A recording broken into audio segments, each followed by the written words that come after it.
클릭해 주셔서 감사합니다.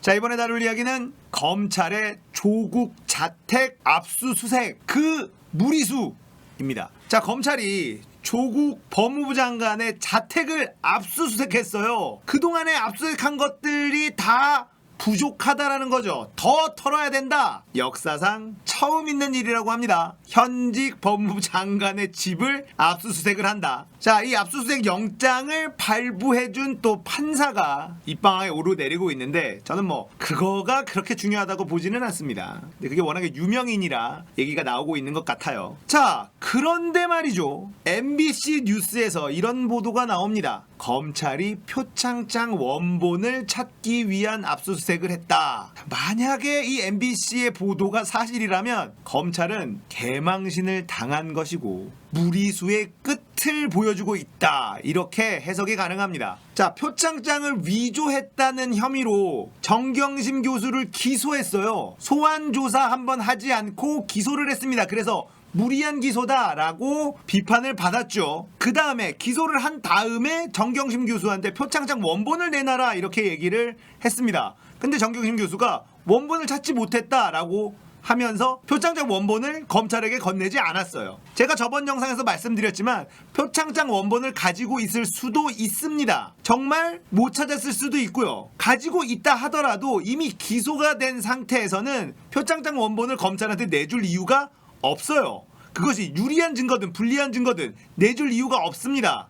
기소라고 하는 것은 우리가 지금 갖고 있는 증거만으로도 범죄 혐의를 입증할 자신이 있다. 그제서야 기소라는 것을 할 수 있는데 표창장 원본도 없이 사본만으로 기소를 한 것이죠. 그래서 조국 법무부 장관의 자택을 압수수색을 한 것이 만약에 표창장 원본을 찾기 위해서라고 한다면 검찰의 개망신입니다. 기소는 했는데 범죄 혐의를 입증할 증거가 부족해서 추가적인 압수수색을 해서 그 증거를 찾겠다. 기소하기 전에는 압수수색을 할 수 있지만 기소한 이후에는 압수수색을 할 수가 없어요. 하지만 검찰은 사모펀드와 자녀의 입학 관련된 자료를 찾겠다라고 하면서 표창장 원본을 찾으려 한 것 아니냐, 이런 보도가 나오고 있는 거죠. 만약에 표창장 원본을 찾기 위해서 진짜 조국 법무부 장관의 자택을 압수수색했다면 이거는 검찰 역사에 길이 남을 짓입니다. 조국 사모펀드 관련돼서도 제가 계속 정리해드리고 있죠. 정경심이 실소유자일 수가 없다라는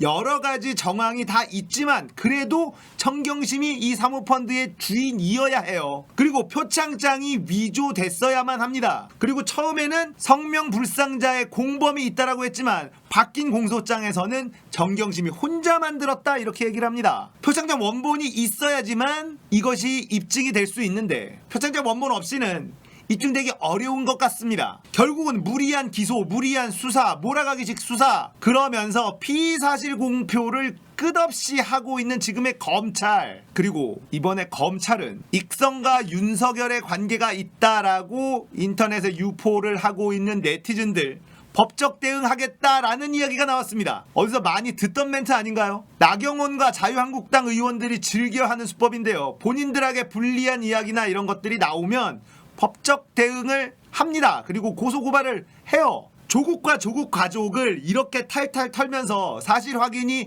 되지 않은 의혹들만 부풀려져서 엄청나게 보도가 나왔지만 조국과 조국의 가족은 법적 대응 얘기하지 않았습니다. 윤석열 검찰총장과 익성이 관계가 있는 거 아니냐, 이명박과 윤석열이 관계가 있는 것 아니냐, 이런 이야기를 하는 것 자체를 법적 대응을 하겠다라고 검찰이 얘기하고 있습니다. 그러니까 검찰이 국민들의 입을 막으려고 하고 있다. 뭔가 이상해도 너무 이상하지 않습니까? 지금의 검찰이 하고 있는 행태가 정상적으로 보이시나요? 조국이라는 사람이 혹시 내란 음모라도 한 걸까요? 표창장 하나가 뭐길래 이렇게 온 나라를 들쑤시고 있는 걸까요? 이제 검찰은 돌아올 수 없는 강을 건넌 것 같습니다. 그 끝이 어떻게 될지 저는 매우 궁금합니다. 다시 한번 말씀드리지만 이렇게 털어서 요만한 죄 하나 안 나오겠습니까? 자, 어떤 제목이 나오든 무언가 나온다고 한다 하더라도, 조국이 법무부 장관에서 내려온다 하더라도 검찰개혁은 반드시 이루어져야 합니다. 물론 지금까지 나온 그 수많은 의혹 중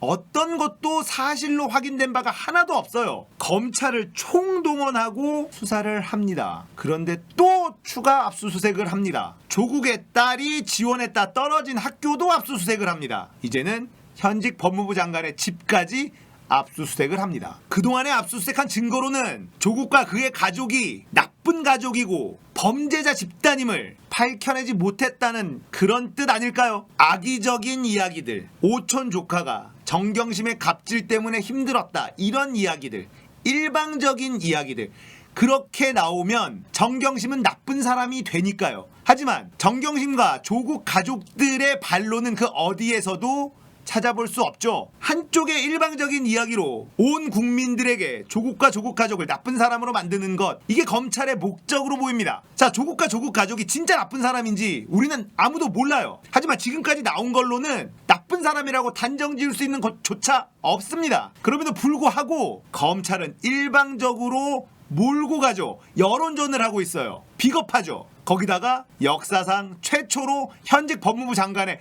집까지 압수수색을 합니다. 특수 1, 2, 3, 4부가 다 동원돼서 정말 이 잡듯이 다 압수수색하지 않았습니까? 그것도 부족하다라는 거죠. 조국의 집안에 무언가 있을 거다라는 거죠. 이렇게까지 악의적으로 탈탈탈 먼지털이식 수사를 하고 있는데 조국의 집에 그동안에 그런 증거들을 그대로 놔뒀을까요? 검찰이 바보가 아닌 이상 압수수색을 할 때 먼저 한 방에 다 털었어야 되는데, 자, 이제 와서 압수수색한다고 해서 거기서 뭔가 나오겠습니까? 검찰이 거기서 무언가 진짜 대단한 것이 나올 거다라고 생각했을까요? 저는 아니라고 봅니다. 조국의 집을 압수수색한다라는 그 임팩트만으로 국민들에게는 조국과 조국 가족들이 나쁜 사람이다라는 또 한 번의 낙인 찍기가 가능하겠죠. 그래서 이번 검찰은 정말 질이 너무 나쁘다, 저는 이렇게 생각합니다. 어디까지 해야 됩니까? 검찰이 가지고 있는 이 권력 이대로 놔둬서는 안 된다는 것이 국민 다수의 생각일 수밖에 없을 겁니다. 지금 검찰을 왜 개혁해야 되는지 고스란히 보여주고 있는 겁니다. 어디까지 가는지 지켜봅시다. 만약에 조국과 조국 가족이 죄가 지은 것이 검찰의 손에 의해서 밝혀지지 않는다면 우리는 지금의 검찰을 결코 용서할 수 없을 것입니다. 오늘 이야기 여기까지입니다. 재밌었다면 구독, 좋아요, 알림 설정 눌러주십시오. 감사합니다. 끝!